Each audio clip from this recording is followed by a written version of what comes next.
This social media video stuff's gonna kill me. I literally just went and did a whole video and the camera wasn't even on. I guess I'll learn. Look, I'm the posture guy in Palm Springs, and I wanna review a few things that most of you hear and you see and you don't realize. There is a difference when these guys, these science guys, are telling you to go into full range of motion and get better stretch out of the particular muscle that you're working. You want to be able to do that, but that doesn't mean by the joint going into full range of motion. I am under the full belief, with all the injuries I've had outside of the gym, I've never injured myself inside of the gym, and I've learned this stuff, that our joints can go from point A to point B, but we should keep 10% reserve on both ends, because that range of motion is for emergencies, so our body doesn't just break and crumble. It doesn't mean that you put them through there, especially with constant repetition with training and exercising or whatever you're doing. You got to stay out of the reserve zones. And I think our body even tells us that, because we have these certain things that we know about our body, that a muscle has a length-tension relationship to itself versus how far the joint goes. Let's take the bicep for an example.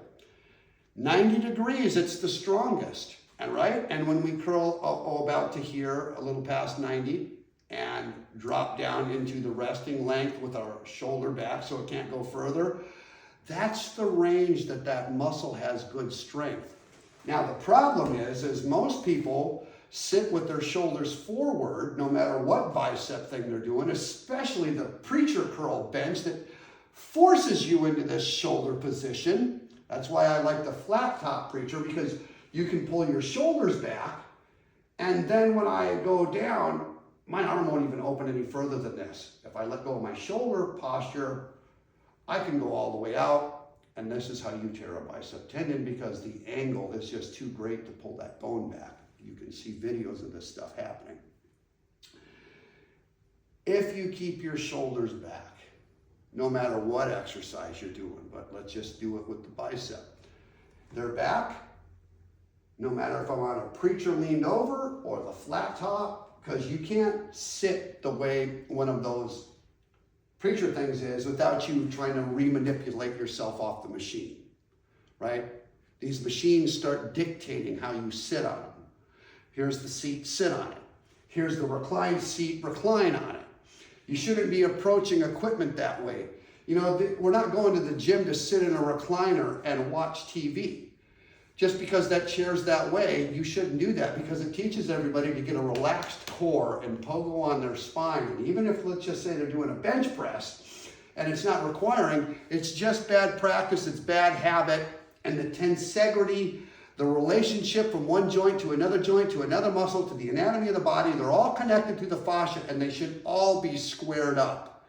None of this lazy shit that a machine can put you into and you do something.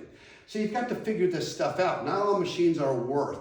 If you can't remanipulate yourself on that machine, then you shouldn't be on it. You've got to learn how to get adjusted to it in precarious ways that machine otherwise says not to do.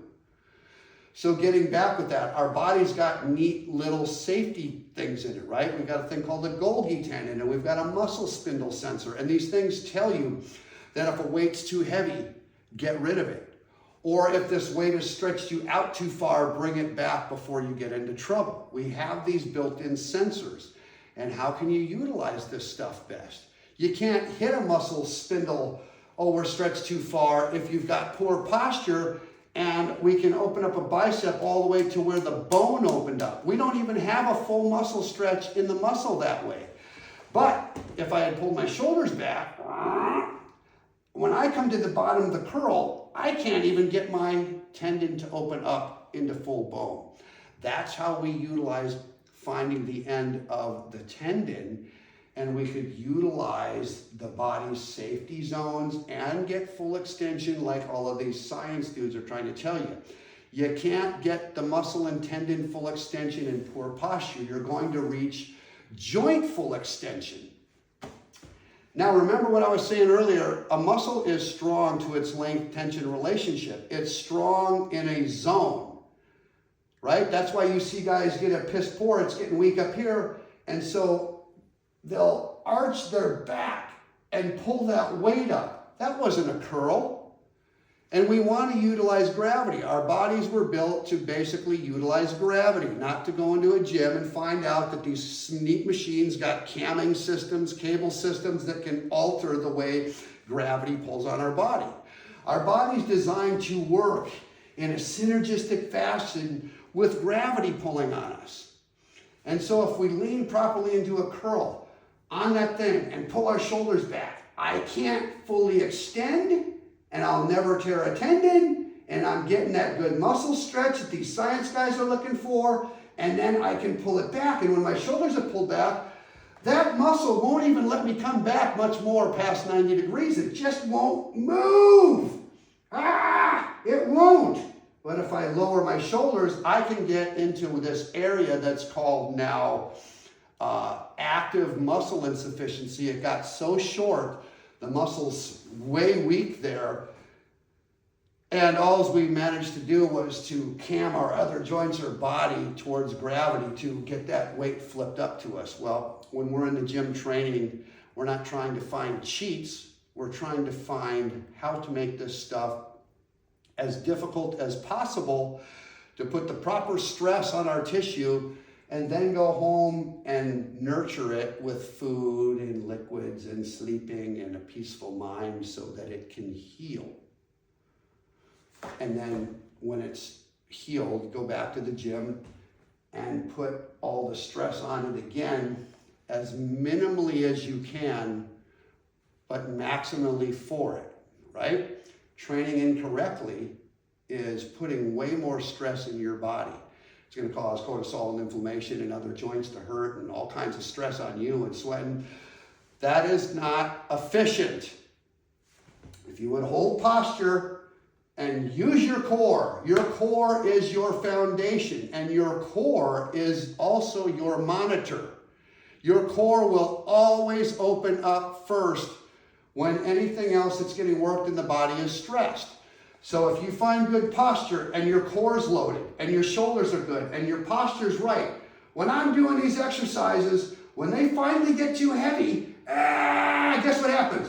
Boop, my core will open up to try to get me to bring that weight up and over the hump, and you know you are done.